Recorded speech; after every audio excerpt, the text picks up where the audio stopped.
नमस्कार विद्यार्थी मित्रांनो, आज आपण MA भाग 2 मधील सेमिस्टर 3 यामधील भारतीय प्रशासनाचा विकास हा जो चॅप्टर बघत होतो. मागच्या लेक्चरला आपण प्रामुख्याने भारतीय प्रशासन व्यवस्थेची जडणघडण ब्रिटिश कालखंडामध्ये कशा पद्धतीने घडून आली त्याचा वेगवेगळ्या कायद्यांच्या आधारे आढावा घेतला.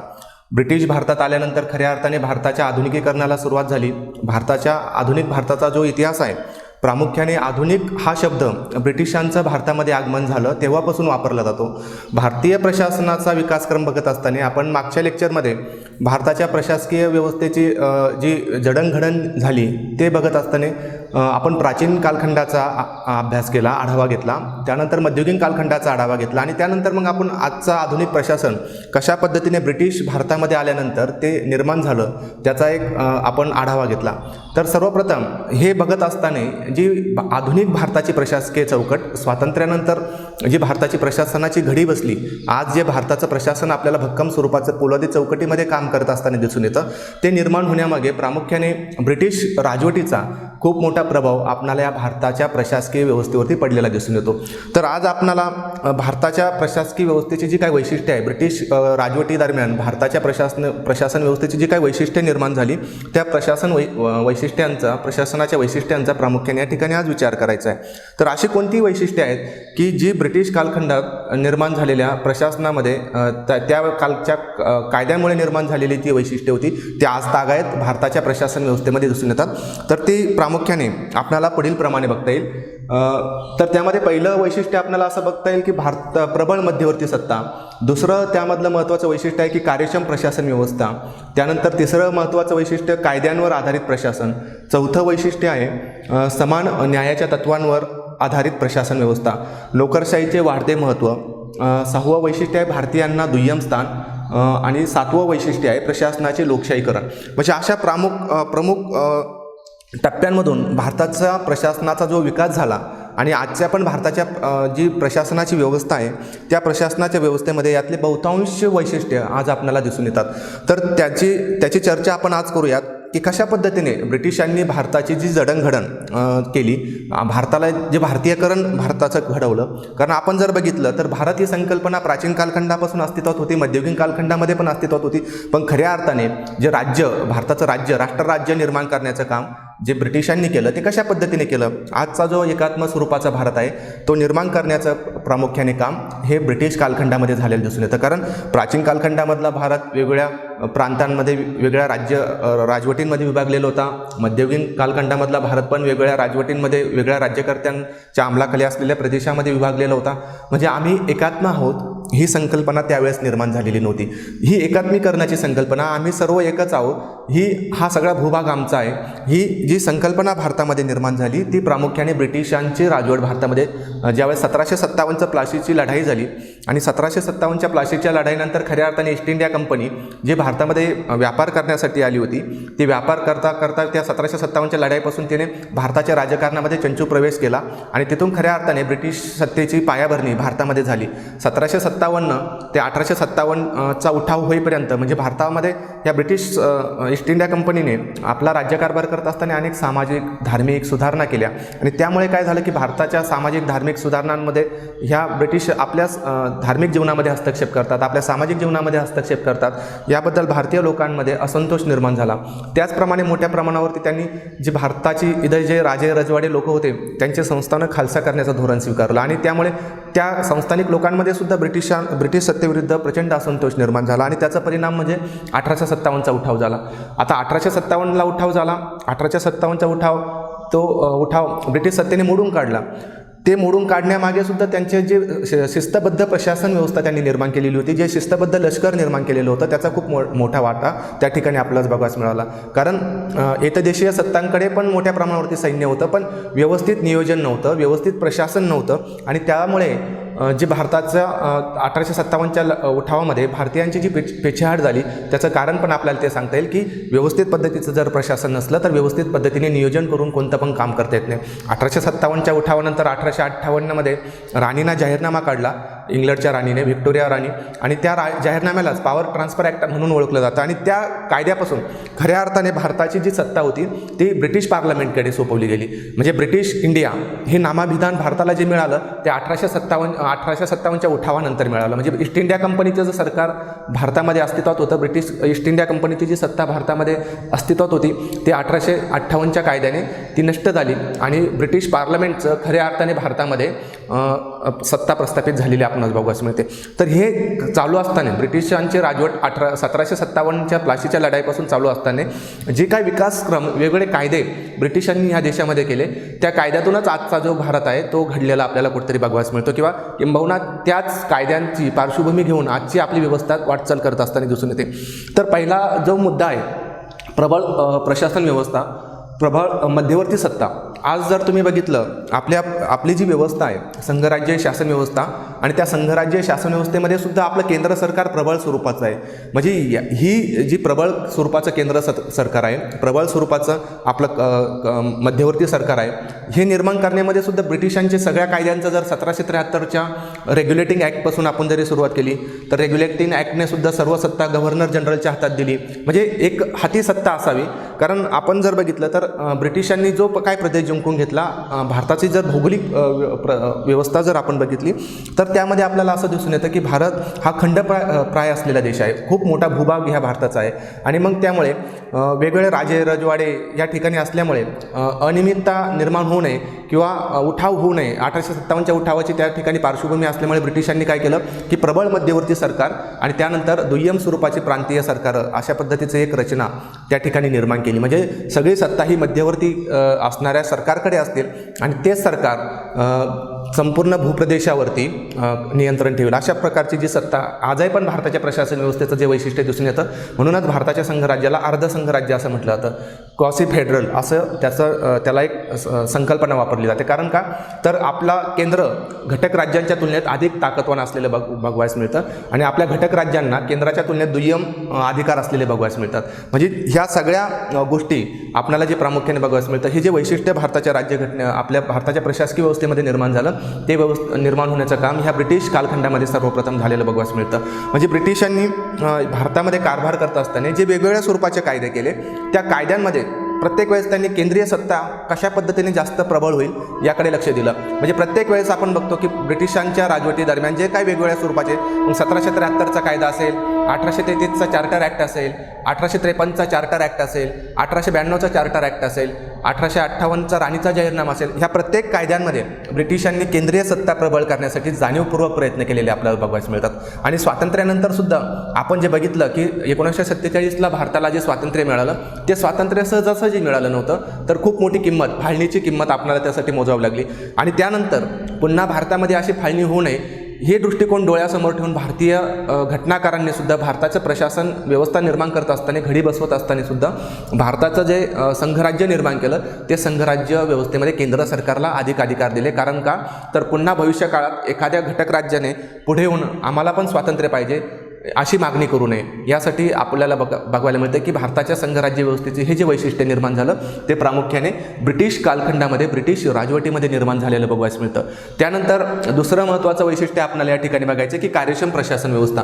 ब्रिटिशांनी भारतामध्ये जी व्यवस्था निर्माण केली, जे प्रशासन निर्माण केलं ते प्राचीन कालखंड आणि मध्ययुगीन कालखंड ह्या दोन्ही पण टप्प्यांपेक्षा भिन्न स्वरूपाचं होतं. का बरं भिन्न स्वरूपाचं होतं तर प्राचीन आणि मध्ययुगीन कालखंडातल्या प्रशासनाच व्यवस्थेचा जर आपण विचार केला तर ते प्रशासन प्रामुख्याने राजे रजवाडे आणि जे काही पद्धत चालू होती वंश परंपरेने त्यावर आधारित होतं. व्यक्तिनिष्ठ स्वरूपाचे कायदे असायचे, मनमानी पद्धतीचे जे कायदे असायचे, त्या कायद्यांना कोणत्या पण म्हणजे प्रक्रियेचा आधार नव्हता. ब्रिटिश कालखंडामध्ये जे कायदे झाले ते कायदे सिस्टमॅटिकली म्हणजे त्यांनी कायद्याच्या पद्धतीचा, आधुनिक कायद्याची जी पद्धत होती, कायदेमंडळाची जी पद्धत होती ती अंमलात आणल्यामुळे ते कायदे व्यवस्थित पद्धतीने निर्माण झालेले आपणास बघायला मिळतात. कायद्याची एक चौकट त्यांनी निर्माण केली, कायद्याद्वारे चालणारी प्रशासकीय चौकट या ठिकाणी निर्माण केली. आणि मग त्यामुळे काय झालं की कार्यक्षम म्हणजे कायद्यावरती, नियमांवरती जे प्रशासन व्यवस्था ब्रिटिशांनी भारतामध्ये त्यावेळेस निर्माण केली ती नियमांवरती आधारित असलेली निर्माण केली, कायद्यांवरती चालणारं प्रशासन निर्माण केलं. आणि मग त्यामुळे साहजिकच काय झालं की त्या प्रशासन व्यवस्थेमध्ये एक प्रकारची शिस्त निर्माण झाली, एका प्रकारची कार्यक्षमता निर्माण झाली. म्हणजे कोणाच्या पण मर्जीप्रमाणे ते प्रशासन चालत नव्हतं, तर ते प्रशासन प्रामुख्याने कायद्याद्वारे चालणारं प्रशासन होतं. त्याला नियम होते, त्याला त्या नियमांचं बंधन त्याच्यावरती होतं आणि मग साहजिकच प्रशासकीय शिस्त ज्याला आपण म्हणतो ती निर्माण होण्याचं काम कुठेतरी ह्या ब्रिटिश कालखंडामध्येच आपल्याला झालेलं बघायला मिळतं. त्याचप्रमाणे भारतातल्या प्रशासकीय व्यवस्थेमध्ये जे भ्रष्टाचार, गैरव्यवहार याच्यावरती सुद्धा एक प्रकारची शिस्त, त्याच्यावरती सुद्धा नियंत्रण ठेवण्याचं काम ह्या ब्रिटिश कालखंडामध्येच आपल्याला झालेलं बघायला मिळतं. त्याचप्रमाणे उत्तरदायित्व ही जी संकल्पना आहे की प्रशासन हे जनतेला उत्तरदायी असलं पाहिजे, प्रशासन हे जनतेच्या कल्याणासाठी असलं पाहिजे, ह्या ज्या संकल्पना, ह्या ज्या प्रशासनामध्ये तत्त्व रुजली गेली याची पण पायाभरणी कुठेतरी ब्रिटिश कालखंडामध्ये झालेली बघायला मिळते. कारण ब्रिटिश व्यवस्था ज्यावेळेस या ठिकाणी कायदे करत होती, ज्यावेळेस भारतामध्ये त्यांची प्रशासकीय व्यवस्था चालवत होती, त्यावेळेस एक हे लक्षात घेतलं पाहिजे की ब्रिटिशांनी हे सगळं करत असताना त्यांच्या देशामध्ये म्हणजे ब्रिटनमध्ये जी लोकशाही शासन व्यवस्था होती त्याच लोकशाही शासन व्यवस्थेची तत्त्वे भारतामध्ये काही प्रमाणात का होईना या ठिकाणी त्याची अंमलबजावणी करायला सुरुवात केली. आणि मग त्याचंच एक महत्त्वाचं कारण की कार्यक्षम प्रशासन व्यवस्था म्हणजे स्वातंत्र्यानंतर आपण जर बघितलं तर भारताने लोककल्याणकारी राज्याचा स्वीकार केला, पण ह्या लोककल्याणकारी राज्याचा स्वीकार करत असताना राज्यव्यवस्थेने जनतेच्या कल्याणाची जी जबाबदारी स्वीकारली ती जबाबदारी पार पाडण्यासाठी सगळ्यात महत्त्वाची भूमिका जर कोणाची असती तर ती प्रशासनाची असते.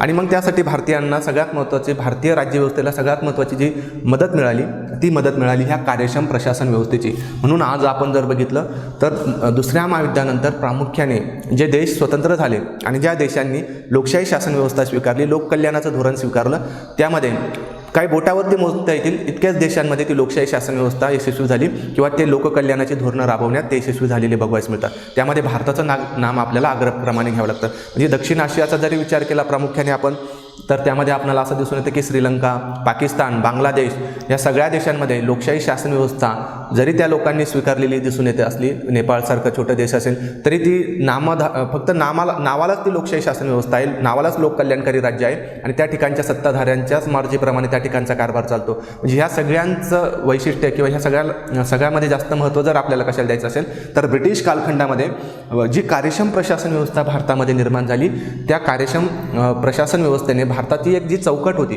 जी पोलादी चौकट प्रशासनाची निर्माण केली, त्या चौकटीमुळे भारताचा जो विकासक्रम आहे तो आत्ता म्हणजे चांगल्या पद्धतीने विकासक्रम चालू राहिला. आणि आज जर आपण बघितलं तर भारताला महासत्ता म्हणून भारताची एक ओळख जगाच्या पातळीवरती कुठेतरी निर्माण होताना दिसते. त्याचं श्रेय आपल्याला या कार्यक्षम प्रशासन व्यवस्थेला द्यावं लागेल. त्यानंतर तिसरं जे महत्त्वाचं वैशिष्ट्य आहे ह्या भारताच्या प्रशासन व्यवस्थेचं बघत असताना तर कायद्यावर आधारित प्रशासन व्यवस्था. आता हे कायद्यांवरती आधारित प्रशासन व्यवस्था हे जे तत्त्व होतं हे पण याची जी पण सुरुवात आपण प्राचीन कालखंडाचा अभ्यास केला, मध्ययुगीन कालखंडाचा अभ्यास केला, ह्या तत्त्वाचीच पण सुरुवात आपल्याला ब्रिटिशांचं भारतामध्ये आगमन झाल्यानंतर आधुनिक कायद्यांची जी ओळख झाली ती ब्रिटिशांच्या आगमनानंतर प्रामुख्याने झाली. कायद्यांवरती आधारित प्रशासन म्हणजे काय तर जे प्रशासन जात पात, धर्म, पंथ, वरिष्ठ कनिष्ठ असा कोणता पण भेदभाव न करता सर्व लोकांना समान पद्धतीने वागवतं, सगळ्यांशी सारख्या पद्धतीने वागणूक देतं, अशा प्रशासनाला कायद्यावरतीच चालणारं प्रशासन असं म्हणतात. मग ती प्रशासन व्यवस्था भारतामध्ये आज जर आपण बघितलं तर भारताचा जो राज्यकारभार आहे तो राज्यकारभार प्रामुख्याने राज्यघटनेवरती आधारित राज्यकारभार आहे. आणि भारताच्या राज्यघटनेने सगळ्यांना कोणता पण जात, धर्म, पंथ या प्रकारचा कोणता पण भेदभाव न करता सगळ्यांना विकासाची समान संधी उपलब्ध करून दिलेली आहे. म्हणजे कायद्यापुढे सगळे भारतीय नागरिक समान असतात. आपल्या भारतीय राज्यघटनेचा सरनामा जरी आपण व्यवस्थित पद्धतीने बघितला तर त्याची सुरुवातच आपल्याला अशा पद्धतीने दिसून येईल की आम्ही भारतीय जनता we the people of India, म्हणजे ही राज्यघटना आम्ही आमच्यासाठी तयार करत आहोत आणि आमच्यासाठी ती स्वीकृत करत आहोत. म्हणजे आम्ही सगळे ह्या राज्यव्यवस्थेसमोर समान असणार आहोत, नागरिक असणार आहोत, ह्या राज्यव्यवस्थेचे पब्लिक लोक असणार आहोत आणि सगळ्यांना सारख्याच पद्धतीचे या ठिकाणी अधिकार असणार आहेत. ही जी व्यवस्था भारतामध्ये निर्माण करण्याचं श्रेय जर आपल्याला कोणाला द्यायचं असेल तर हे आपल्याला ह्या ब्रिटिश कालखंडामध्ये त्यांनी जी कायद्यांवर आधारित प्रशासन व्यवस्था निर्माण केली तिला द्यावं लागेल. म्हणजे ह्या व्यवस्थेचं सगळ्यात महत्त्वाचं वैशिष्ट्य असं की मनमानी पद्धतीच्या राज्यकारभाराला याच्यामुळे चाप बसला. त्याचप्रमाणे प्रशासनामध्ये एक प्रकारची शिस्त निर्माण झाली. कारण काय होतं की गैरकारभार, व्यक्तिनिष्ठ कायदे यांचं युग ह्या कायद्यावर आधारित प्रशासन व्यवस्थेमध्ये काय झालं की ते मोठ्या प्रमाणावरती मोडीत निघालं आणि कायद्याच्या प्रक्रियेद्वारे निर्माण झालेल्या कायद्यांचं राज्य भारतामध्ये खऱ्या अर्थाने सुरुवात झालं आणि खऱ्या अर्थाने इथूनच कुठेतरी भारताच्या आधुनिकीकरणाला, भारताच्या विकास प्रक्रियेला जी सुरुवात झालेली बघायला मिळते ते आपल्याला ह्या कालखंडामध्ये बघायला मिळते. त्यानंतर पुढचं महत्त्वाचं जे वैशिष्ट्य आहे आणि सगळ्यात आजच्या भारताच्या जर विकासक्रम जरी बघितला, आज भारताचे जो आपण बाकीच्या देशांच्या तुलना ज्यावेळेस विकसनशील देशांच्या तुलनेत भारताचा जर विकासक्रम बघितला तर भारताची जी सामाजिक स्थिती आहे ती बाकीच्या देशांपेक्षा आज आपल्याला बऱ्यापैकी विकसित असलेली बघायला मिळते. ते वैशिष्ट्य निर्माण करण्याचं कामसुद्धा ह्या ब्रिटिश कालखंडामध्येच कुठेतरी घडलेलं दिसून येतं. जर आपण बघितलं पुढचं वैशिष्ट्य आपल्याला बघायचं आहे की समान न्यायाच्या तत्वावर आधारित प्रशासन. समान न्यायाच्या तत्वावर आधारित प्रशासन म्हणजे ह्या कायद्यापुढे, ह्या प्रशासकीय व्यवस्थेपुढे किंवा ह्या राज्यव्यवस्थेने सगळ्यांना समान मानलं.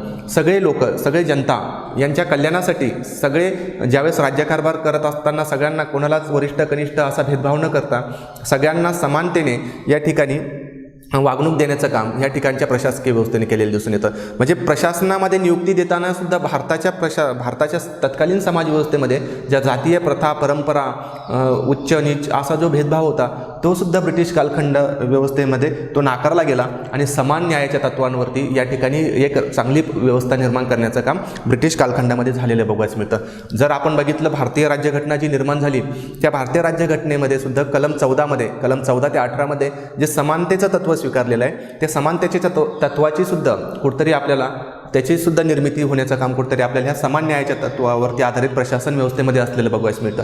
कारण कलम 14 कायद्यापुढे सगळे समान असतील, परत त्यानंतर भेदभाव विरहित प्रशासन, भेदभाव विरहित वागणूक, ही सगळी जी तत्त्वं आहेत या सगळ्या तत्त्वांची समानतेची संधी असेल, अस्पृश्यता विरोध असेल, या सगळ्या तत्त्वांना जी भारतीय राज्यघटनेमध्ये जी तत्त्व समाविष्ट केली त्याची सुरुवात कुठतरी ह्या ब्रिटिश कालखंडामध्ये झालेल्या कायद्यांना किंवा ब्रिटिशांनी जी पायाभरणी भारतामध्ये प्रशासकीय व्यवस्था चालवत असताना केली त्यांना द्यावी लागेल. म्हणजे समान न्यायाचं तत्वावरती असलेलं प्रशासन आणि हे प्रशासनाचं वैशिष्ट्य असं असतं की हे समाजातल्या तळागाळातल्या लोकांच्या पण कल्याणासाठी काम करत असतं. म्हणजे मध्ययुगीन आणि प्राचीन कालखंडाचं प्रशासनाचा जर आपण विचार केला तर प्रामुख्याने ते प्रशासन वरिष्ठ वर्गापुरताच मर्यादित होतं. समाजातल्या काही ठराविक लोकांना त्या प्रशासकीय व्यवस्थेमध्ये भाग पण घेण्याची संधी होती आणि त्यांच्याच कल्याणासाठी प्रामुख्याने ते काम करत होतं. पण लोककल्याणकारी प्रशासन ही जी संकल्पना आपण वापरतो ती लोककल्याणकारी राज्याची प्रशासनाची भूमिका किंवा ते प्रशासन निर्माण होण्याचं काम कुठेतरी प्रामुख्याने आपल्याला या ब्रिटिश कालखंडामध्ये निर्माण झालेलं बघायला मिळतं. आणि त्याला कोणतं तत्त्व कारणीभूत ठरलं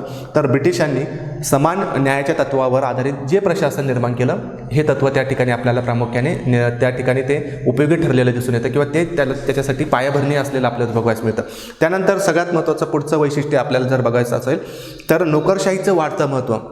आज जर आपण बघितलं जगाच्या कोणत्या पण देशाचा राजकीय व्यवस्थेचा जर आपण अभ्यास केला तर त्या देशाची जी राजकीय व्यवस्था आहे ती सुव्यवस्थितपणे चालण्यासाठी जी व्यवस्था अहोरात्र काम करत असते ती व्यवस्था असते नोकरशाही व्यवस्था, ब्युरोक्रेसी त्याला आपण असं म्हणतो. ती ब्युरोक्रेसी किंवा ती नोकरशाही व्यवस्था जर नसेल तर कोणत्या पण देशाचा राजकीय कारभार किंवा त्या देशाची जी चौकट आहे राज्यव्यवस्थेची ती व्यवस्थित पद्धतीने कार्यरत राहू शकणार नाही. भारतामध्ये ही नोकरशाहीची सुरुवात, भारतामध्ये आधुनिक नोकरशाहीची जी सुरुवात, कायद्याने चालणाऱ्या नोकरशाहीची जी सुरुवात आहे ती प्रामुख्याने तिची पायाभरणी ब्रिटिश कालखंडामध्ये झाली. म्हणजे निश्चित नियमानुसार काम करणारे, निश्चित वेतन घेणारे, निश्चित चौकटीमध्ये काम करणारे जे प्रशासनाची भक्कम पोलादी चौकट भारतामध्ये निर्माण झाली स्वातंत्र्यानंतर. आणि आजही ती वैशिष्ट्ये आपल्याला बघायला मिळतं की भारताचे जे प्रशासन आहे ते केंद्रीय पातळीपासून तर स्थानिक पातळीपर्यंत व्यवस्थित पद्धतीने भारताच्या प्रशासनाची, भारताच्या राज्यव्यवस्थेची धुरा चालवत असताना बघता येतं. आणि त्यामुळे हळूहळू काय झालं की राज्यव्यवस्थेने जे कल्याणाची धोरणं राबवली ती बऱ्याच प्रमाणात यशस्वी होत असताना दिसून येते. त्याचं सगळ्यात महत्त्वाचं श्रेय आपल्याला या नोकरशाही पद्धतीला द्यावं लागेल. कारण नोकरशाही कोणता पण सरकार ज्यावेळेस धोरणं ठरवतं आणि त्या धोरणांची अंमलबजावणी त्यांना करायची असते त्यासाठी सगळ्यात महत्त्वाचं काम असतं की त्या धोरणांच्या अंमलबजावणीसाठी लोकांपर्यंत, जनतेपर्यंत पोहोचणं आवश्यक असतं. आणि मग ते जनतेपर्यंत पोहोचण्यासाठी मोठ्या प्रमाणावरती त्यांना नोकरशाही व्यवस्थेची गरज असते.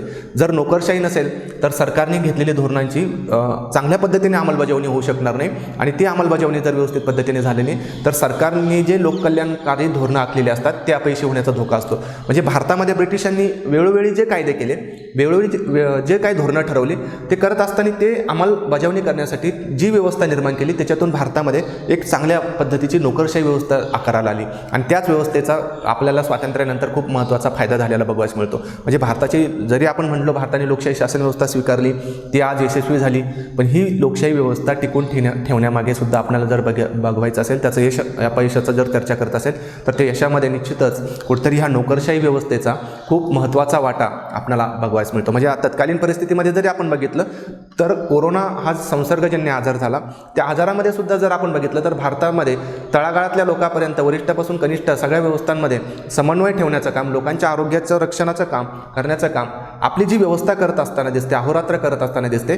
त्या व्यवस्थेमध्ये ती व्यवस्था म्हणजे प्रशासन व्यवस्था आहे. म्हणजे सगळ्या लोकांच्या आरोग्याची काळजी घेणं असेल, सुरक्षिततेची काळजी घेणं असेल, शिक्षण व्यवस्था जर आपण बघितलं तर ती सुद्धा आज व्यवस्थित पद्धतीने मुलांपर्यंत ऑनलाईन लेक्चरच्या माध्यमातून पोहोचताना दिसून येते. म्हणजे ही जी चौकट होती शिस्तबद्ध पद्धतीने काम करणारी प्रशासनाची, ती चौकट, ते नोकरशाही निर्माण करण्याचं काम कुठेतरी आपल्याला ह्या ब्रिटिश राजवटीमध्ये झालेलं बघायला मिळतं. म्हणजे अशा पद्धतीने भारताच्या प्रत्येक आजच्या भारताच्या व्यवस्थेमध्ये त्याची जी वैशिष्ट्ये दिसून येतात त्या व्यवस्थेची पायाभरणी आपल्याला त्या ब्रिटिश कालखंडामध्येच असलेले बघायला मिळते. किंबहुना ती त्याच काळात निर्माण झाली आणि त्याचं विकसित स्वरूप ती हळूहळू विकसित स्वातंत्र्यानंतर व्हायला लागली.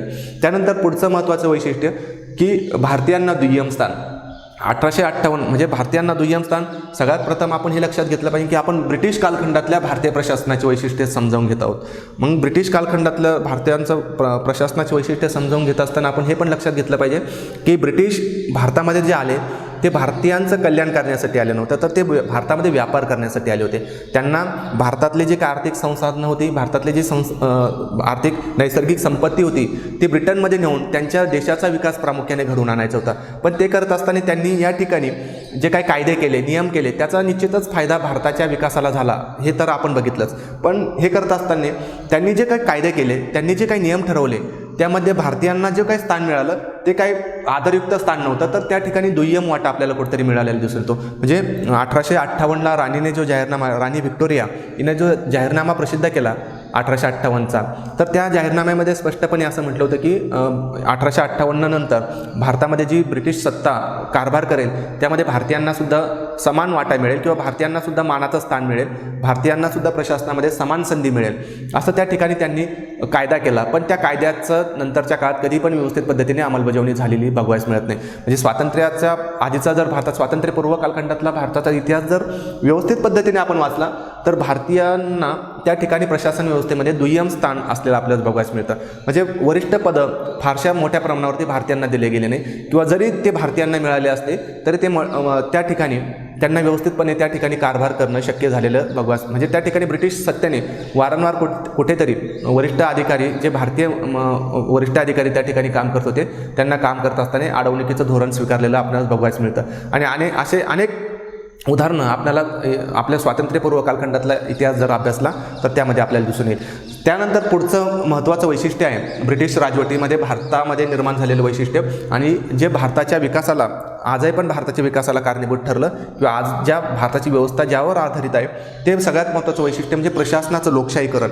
म्हणजे भारताने फक्त लोकशाही राज्यव्यवस्था स्वीकारली नाही, तर भारताने प्रशासनामध्ये सुद्धा लोकशाहीची व्यवस्था स्वीकारली. म्हणजे नुसतं राज्यव्यवस्था लोकशाही असून उपयोगाची नसते, तर जे प्रशासन जनतेसाठी काम करत असतं ते प्रशासनाला सुद्धा याची जाणीव असली पाहिजे की आपण जनतेला अकाउंटेबल आहोत, आपण जनतेला जबाबदार आहोत, आपण जे कारभार करत आहोत तो आपण कोणासाठी करत आहोत, आपण जनतेसाठी करत आहोत. लोकप्रशासन म्हणजे जनतेच्या कल्याणासाठी निर्माण झालेलं प्रशासन म्हणजे लोकप्रशासन. मग ही जी संकल्पना आहे, ही प्रशासनाचं लोकशाहीकरणाची जी संकल्पना आहे ती पण निर्माण होण्याचं काम कुठे झालं तर ते ब्रिटिश कालखंडामध्ये झालं. त्याची बीजं पण आपल्याला ब्रिटिश कालखंडामध्ये प्रामुख्याने बघायला मिळतात. म्हणजे ब्रिटिश सत्तेने, ठीक आहे, त्यांनी त्यांच्या कारभारासाठी, त्यांच्या स्वार्थासाठी या ठिकाणी राज्यकारभार करत असताना वेगवेगळ्या स्वरूपाचे कायदे केले, पण ते कायदे करत असताना ते कायदे त्यांनी हुकुमशाही पद्धतीने न करता इंग्लंडमध्ये जी व्यवस्था, लोकशाहीची व्यवस्था होती, त्या लोकशाही व्यवस्थेची बीजं भारतामध्ये रुजवायला हळूहळू सुरुवात केली. मग भारतामध्ये जे काही कायदे केले, भारतामध्ये जे काही नियम तयार केले, भारतामध्ये ज्या काही संस्था उभारल्या, त्या सगळ्या संस्था उभारत असताना त्यांनी प्रामुख्याने लोकशाही शासन व्यवस्था या ठिकाणी कशी निर्माण होईल याची पण त्या ठिकाणी कुठेतरी काळजी घेतलेली आपल्याला बघायला मिळते. आणि त्याचाच परिपाक म्हणजे आपल्याला प्रामुख्याने भारताचं जे प्रशासन, प्रामुख्याने भारताला स्वातंत्र्यानंतर भारताने जी शासन व्यवस्था स्वीकारली आणि आजही पण आपली जी लोकशाही शासन व्यवस्था आहे ती यशस्वी पद्धतीने चालू असलेली आपल्याला बघायला मिळते.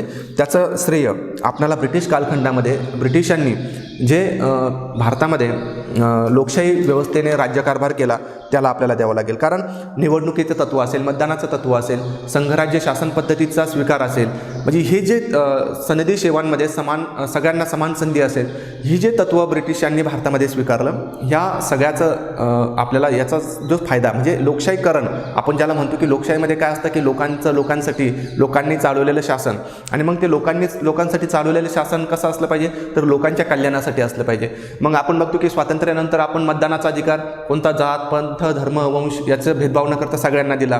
त्याच्यानंतर प्रशासनामध्ये सगळ्यांना कार्यक्षमतेवरती प्रत्येकाला कोणता पण भेदभाव न करता त्या प्रशासनामध्ये पण सगळ्या पद्धतीने त्या ठिकाणी सहभागी होण्याची संधी उपलब्ध करून दिली.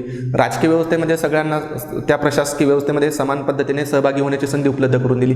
ह्या सगळ्यांची सुरुवात भारतामध्ये मध्ययुगीन कालखंडामध्ये जी जात, पात, धर्म, पंथ, वंश, भेद हा जो भेद होता त्या भेदाला नष्ट करण्याचं काम कुठेतरी ह्या ब्रिटिशांच्या कायद्यामध्ये झालं. आणि ह्या ब्रिटिश व्यवस्थेने भारतामध्ये जी जाती व्यवस्था प्रबळ स्वरूपाची होती, वरिष्ठ वर्गीयांनाच फक्त जास्त अधिकार मिळत होते, कनिष्ठ वर्ग हलाखीचं जीवन जगत होते, त्यामध्ये सुद्धा कुठेतरी त्याला धक्का लावण्याचं काम आणि सगळ्यांना ह्या प्रशासकीय व्यवस्थेमध्ये सामावून घेण्याचं काम या ठिकाणी झालं. म्हणजे कनिष्ठ वर्गातल्या लोकांना सुद्धा प्रशासनाचा अनुभव यायला लागला आणि त्या प्रशासनामध्ये सामावून घेतल्यामुळे त्यांच्यामध्ये सुद्धा एक आत्मविश्वास निर्माण झाला की आपण सुद्धा आपला विकास चांगल्या पद्धतीने घडवून आणू शकतो, आपण सुद्धा या प्रक्रियेमध्ये चांगल्या पद्धतीने आपली भूमिका बजावू शकतो. म्हणजे अशा पद्धतीने भारतीय प्रशासन व्यवस्थेची वैशिष्ट्ये आपण ज्यावेळेस बघतो किंवा भारतीय प्रशासनाचा विकासाचा अभ्यास आपण ज्यावेळेस करतो त्यावेळेस प्रामुख्याने आधुनिक भारताच्या प्रशासन व्यवस्थेवरती आपल्याला निश्चितच ब्रिटिश कालखंडाचा किंवा ब्रिटिश राजवटीचा खूप मोठा प्रभाव असल्याचं जाणवतं. कारण किंबहुना ब्रिटिश राजवटीनेच भारतामध्ये लोकशाहीची जी काही बीजं आहेत तिची पायाभरणी केल्याचं जाणवतं की आणि ब्रिटिशांनीच भारतामध्ये जी प्रशासनाची पोलादी चौकट आहे, शिस्तबद्ध अशी प्रशासकीय व्यवस्था निर्माण करण्याचं किंवा तिची जडणघडण करण्याचं काम प्रामुख्याने आपल्याला ब्रिटिश राजवटीमध्ये झाल्याचं बघायला मिळतं. आणि आजही पण भारताची जी प्रमुख आपली प्रशासनाची चौकट आहे तिचा जर व्यवस्थित अभ्यास केला तर आपल्याला हेच जाणवतं की आजही तिच्यावरती जो प्रभाव आहे तो ब्रिटिश कालखंडातल्या कायद्यांचा, नियमांचाच असलेला आपल्याला बघायला मिळतं. म्हणजे भारताची रेल्वेचं जरी आपण उदाहरण घेतलं तर रेल्वेसारखी एवढी मोठी व्यवस्था निर्माण करण्याचं काम जे भारताच्या विकासाला खूप मोठं सहाय्य त्या व्यवस्थेने मिळालं, ती सुद्धा निर्माण करण्याचं काम जर भारतामध्ये मोठ्या प्रमाणात कोणी जर केलं तर ते ब्रिटिश कालखंडामध्ये, ब्रिटिश राजवटीमध्ये झालेलं बघायला मिळतं. म्हणजे भारताच्या खऱ्या अर्थाने आधुनिक भारताच्या जडणघडणीला प्रामुख्याने जी सुरुवात झाली ती सुरुवात ह्या ब्रिटिश कालखंडामध्ये झालेली बघायला मिळते. तर ठीक आहे, आजच्या लेक्चरमध्ये आपण ह्या ब्रिटिश राजवटीमध्ये भारतीय प्रशासन व्यवस्थेची जी काही वैशिष्ट्ये आहे त्याचा आपण आढावा घेतला. पुढच्या लेक्चरमध्ये आपण प्रामुख्याने ह्या ब्रिटिश राजवटीच्या अनुषंगाने भारतीय राज्यव्यवस्थेने कोणती महत्त्वाची सुधारणा आपल्या राजवटीमध्ये केली त्याचा आपण आढावा घेणार आहोत.